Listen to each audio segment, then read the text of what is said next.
दोस्तों बड़े बड़े कहते आए हैं, भक्त के वश में है भगवान, ये बात बिल्कुल सच है। अगर हम दिल से उसको मानते हैं तो भगवान हमारे हमेशा साथ रहता है, हर काम में हमारा हाथ बांटता है। आपने बहुत कहानी सुनी होगी जिसमें भगवान उनके साथ उनके हर काम में हाथ बंटवाते हैं।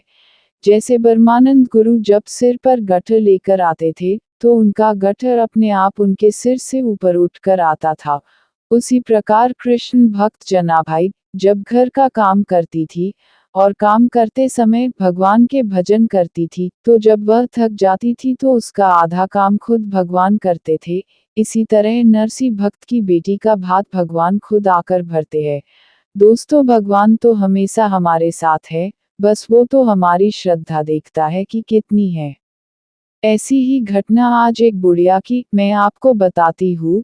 एक बुढ़िया गुरु गोरखनाथ के दर्शन करने आती है। जाते टाइम एक दुकानदार की दुकान से वो गुरु गोरखनाथ की मूर्ति चुरा लेती है।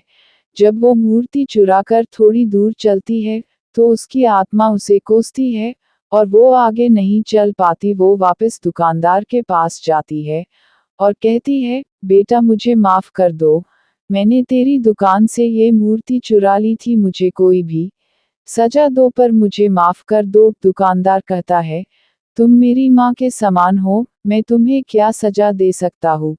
सजा देने वाले तो गुरु महाराज है। जब तुम ये मूर्ति चुरा कर ले गई थी तो तुम्हारा बटवा यही रह गया था जिसमें 2000 रुपए थे। उसकी कृपा हो तो कोई किसी का कुछ नहीं बिगा सकता।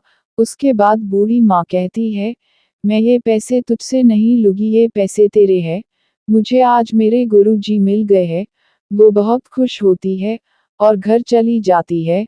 वो हर रोज खाना खाने से पहले गुरु गोरखनाथ को खाना खिलाती है, नहलाती है, कपड़े बदलती है, हर रोज ऐसे ही पूजा करती है। एक दिन वह बीमार हो जाती है और अपनी बहू को गुरु की सेवा करने को कहती है। उसके बाद उसकी बहू के हाथ से मूर्ति छूट जाती है तो बूढ़ी माँ रोने लगती है और जिद करने लगती है, डॉक्टर को बुलाकर लेकर आओ, गुरु को चोट लग गई है। जब वह बहुत समझाने के बाद भी नहीं मानती, उसका वहम खत्म करने के लिए उसका बेटा डॉक्टर को बुलाकर लाता है। डॉक्टर आता है और जब वो उसका वहम मिटाने के लिए मशीन लगा कर देखता है तो मूर्ति का दिल धड़कने लगता है। डॉक्टर बहुत घबरा जाता है और बार बार मशीन लगा कर देखता है, तब भी ऐसे ही धक धक की आवाज आती है।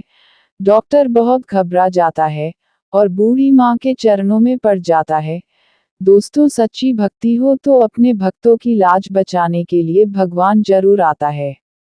ऐसी ही और कहानियाँ सुनने के लिए सब्सक्राइब करें।